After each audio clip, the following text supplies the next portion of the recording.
উনি এত বড় মাপের একজন শিল্পী, এই বিষয়টা অহংকারটা ওনার মধ্যে আমরা কখনো পাইনি।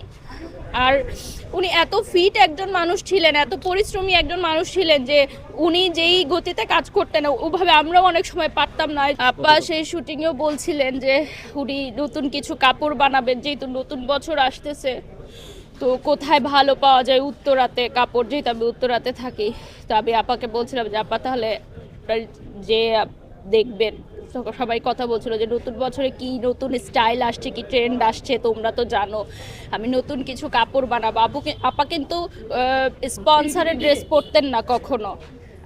আপা কিন্তু নিজের কাপড় নিজে ডিজাইন করে বানাতেন এবং নিজে সেই পোশাকগুলো পরতেন। এটা আমার কাছে খুব ভালো লাগতো যে একজন আর্টিস্ট কতটা আর্টিস্টিক হলে সে নিজের পোশাকগুলো নিজেই বানায়, তৈরি করে। সে কিন্তু স্পন্সরের ড্রেস পরতো না বা অন্য ব্র্যান্ডের ড্রেস পরতো না, সে নিজের ড্রেসগুলো নিজেই ডিজাইন করে পরার চেষ্টা করতো। আসলে ওনার যেই যোগ্যতা, ওনার যেই পরিমাণ আমি বলবো প্রতিভা, আমি জানি না আমরা বাংলাদেশে জনগণ বা আমরা আর্টিস্টরা তাকে কতটুকু মানে সম্মান দিতে পেরেছি বা তার প্রতিভাকে আমরা কতটুকু স্মরণ রাখতে পারবো।